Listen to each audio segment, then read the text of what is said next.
C'est bon. Photo là, vous bonne faire. C'est bon.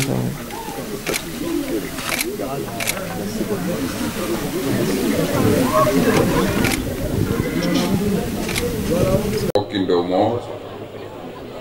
ñoo ngi nuyu kenn ku nekk ci turam ak ci santam di jiital ci nuyoo bi monsieur le sous-préfet de Meouane monsieur Amadou Sall suma ndijaay suma neexee di ko sant di ko gërëm témoignage bi imam def ak chef de village rek doy na di nuyu monsieur l'inspecteur de l'enseignement et de la formation de Tivaouane di ko sant bu baax di ko gërëm ci ñëw bi nga xamee ni ñëw na ko fii ak nim ñu ubbil ay buntam au niveau de l'inspection parce que du ma fay gëj boole na maag yeneen inspecteurs yi léeg-léeg sax du ma agsi ci moom rien que pour commune bi mën a jëm ci kanam ci côté éducation bi nga xam ne moom la ñu seq di nuyu monsieur le chef de village de Ndoomoor di ko sant bu baax di ko gërëm ci taxawaayam tey li muy xat-xat dem na fi Dakar pour benn mission nationale buñ ko soxlaa woon mais bi muy tollu Njaxate di ñëw la ma ni naa ko xaar man ko noo fekk ñu jingee pour bañ a retarder les deux cérémonies ci taxawaayam ñoo ngi koy sant bu baax di ko gërëm di nuyu imam Mansour Diop bu ñu dajee ñaan yu am solo yi nga xam ni mi ngi koy def te ñaan yi ñoo ngi gis résultats yi mi ngi ñëw ci commune bu Taïba Ndiaye di nuyu waa ICS su ma ci tuddee madame Sandrina Gomez bi nga xam ne moo yore département communication et développement durable muy tur bu am solo développement durable ci jamono bii ñu toll des ko soxla ñoo ngi koy sant bu baax di ko nuyu di ko gërëm ci taxawaayam ak équipe boobu nga xamee ni nii ñoom ñoo ànd su ma ci tuddee sëñ Bounama Diouf Ali Fall Fally Faye yóbbante nuyoo également ci monsieur Gaye ci seen taxawaay seen liggéey Sandrina de bi mu fi ñëwee léegi wax dëgg yàlla ñun sentir nañu changement bi bu njëkk compagnie sénégalaise des phosphates de Taïba daana def après mu toll ay jamono parce que dama nañ ba taxaw li ñuy wax Palpix man maa ngi woon ci biir Palpix boo xoolee la mutuelle de Taïba Ndiaye 10 millions yi ñu commencé foofu la jógee te léegi seen chiffre d'affaires de avoisiné le milliard ci année bi donc loolu ICS la vie nag ay des hauts des bas ICS toll woon ci yenn diggante yi mais bi Sandrina ñëwee mu commencé ci secteur yu bari xam naa tey comme éducation moo aaye ñun ci éducation rek ci la ñuy yem ñu wooma ni ma dañoo am ay salle de classe yu ñu bëgg a def dans la commune de Taïba Ndiaye fu ñu ko bëggee ñu xam jafe-jafe yi nga xamee ni nii moo nekk fii à l'école de Ndoomoor au CM man ko jàppale leen ma bien que ñoo ngi fay réceptionner ay classes ñoo ngi fay réfectionner ay classes jàppale leen ma ngeen defal ñu 2 salles de classe yi à Ndoomoor di nuyu madame la directrice madame Faye de Jingué de l'école élémentaire de Jingué moom itam ñu xam fii ñu toll woon ci wax na ko sàng ay toilettes amu fa woon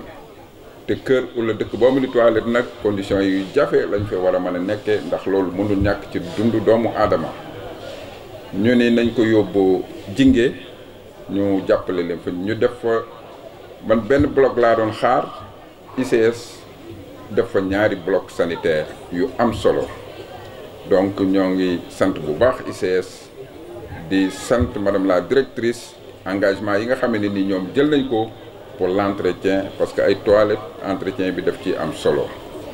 damay continuer nuyoo bi rek ci sama madame le maire ak monsieur le maire Abdou Diop Rokhaya Thiam ak mesdames et messieurs mes conseillers municipaux ñoom itam ñi ngi fii toog ak mes collaborateurs di nuyu notable yi nga xamee ne nii waa Ndoomoor kenn desul kenn ku nekk ci tur ak ci sa sant ñu ngi leen di nuyu kon ñëw nañ fa tey jii pour inaugurer ñaari salle de classe yi yaakaar naa ni ñun éducation dañ ko bàyyi xel au niveau de la commune de Taïba Ndiaye bi ñuy liggéey ci éducation boobu sax nekkaguñu maire yaakaar naa ni monsieur Ken Diop mi ngi fii ak Makan Seck ak Ngalgu Diop bi may bind benn projet le fonds de développement social à l'ambassade de France ñu jox ñu 52 millions ñu war ko injecté au niveau de l'école élémentaire de Ndomor yaakaar naa ni loolu lee mu dem ci 10 ans kon wax leen rek ni leen noonu éducation dañ ko bàyyi xel kon Madame Sandrina c'est l'occasion vraiment de magnifier ce bijou que vous avez pu faire ici à Ndomor. En tout cas, nous vous en remercions infiniment. Di nuyu ñi nga xamé ni ñoo fi nekk ñëpp di sant ñëpp di gërëm ñëpp. Di nuyu le principal de l'école du CEM Demba Fall Diouf ci taxawaayam wax na ko ak tout le corps enseignant liggéey bu am solo bi nga xamé ni ñoo ngi koy liggéey fii ci Ndomor pour commencer 56% ci résultat crescendo nga dem ba 95% yu topp boo ne bëgg nañ ko yóbbu 100% des na ko gëm kon ñoo ngi leen ci sant bu baax di leen ci gërëm je sais que résultat bi soreetul yal na yàlla boole leen defal jàmm ba ñu àgg à 100%. di Demba Diouf wax na ko nee na l'occasion fait le larron. C'est l'occasion de faire un petit bilan qui 2 ans yi nga xamé ni on l'a fait ici au niveau de la commune de Taïba Ndiaye. On a déjà construit 11 salles de classe, dont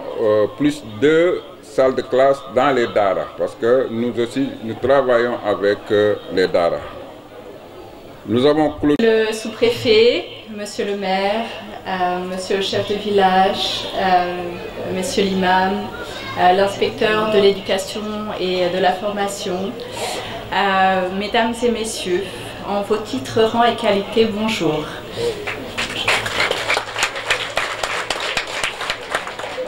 C'est un plaisir d'être là aujourd'hui dans le cadre de l'inauguration de ces 2 salles de classe ici à Ndomor et précédemment des blocs de toilettes à Djingué. C'est l'engagement concret des ICS parce que effectivement ce projet s'inscrit dans un cadre global du programme RSE des ICS qui est depuis des années en réalité inscrit dans l'ADN de la société. Si on regarde depuis des décennies, ce sont les ICS en tant que société et d'acteurs privés qui investissent le plus dans les communautés. En début d'année, nous faisons régulièrement la visite des différents villages pour effectivement comprendre quels sont les besoins, l'appui qui est nécessaire et autres. Et régulièrement, dans la plupart des villages, il y a des infrastructures qui ont été construites par les ICS à travers les décennies, que ce soit des écoles, des salles de classe, que ce soit des structures sanitaires, même des lieux de culte. Donc ça, c'est l'empreinte des ICS à travers l'histoire. Aujourd'hui, et particulièrement pour 2023, nous avons mis en place un programme RSE très complet dans les différents secteurs, que ce soit l'éducation, la santé ou l'engagement communautaire. L'objectif étant vraiment d'appuyer la population, d'être là pour les communautés, pour améliorer la qualité de vie dans l'arrondissement. Pour cela, dans l'éducation, nous avons un programme complet qui est certes de construction de salles de classe, de blocs de toilettes, mais aussi d'appui au quotidien. Nous faisons des appuis budgétaires, nous appuyons pour des sorties pédagogiques, même pour les examens, que ce soit le baccalauréat ou autre. Nous sommes là au quotidien pour les différents établissements. Dans le projet pour lequel nous sommes là aujourd'hui, la construction de 20 salles de classe, ça a été fait suite à la concertation avec les différentes parties prenantes, que ce soit les établissements, les mairies, la population. Et l'objectif était vraiment d'identifier là où le besoin était le majeur, lié à la croissance de la population et au manque d'infrastructures. Dans certaines écoles, il y a toujours des abris provisoires. Donc l'objectif était vraiment de pallier au manque et de remplacer les abris provisoires. Ça pour les salles de classe, et pour les blocs de toilettes, effectivement, d'améliorer les conditions de vie dans l'école. Parce que particulièrement pour les filles, d'avoir des écoles sans toilettes, c'est des problèmes d'hygiène qui sont très difficiles à vivre au quotidien et qui démotivent même. Donc l'objectif vraiment, c'est de faire en sorte que les étudiants, que les enfants soient bien dans les écoles et qu'ils aient des conditions optimales pour pouvoir étudier et demain devenir des adultes responsables qui puissent avoir des bons diplômes. Pour les écoles, effectivement, ces 20 salles de classe ont été construites à travers l'arrondissement dans les 4 communes. Chaque classe est équipée de tables-bancs. Chaque classe a été construite aux normes de l'éducation nationale. Voilà, le tout pour un total de plus de 350 millions de francs CFA pour ce projet. Voilà, donc on souhaite vraiment que ce projet bénéficie aux populations et surtout aux jeunes. Voilà, je vous remercie.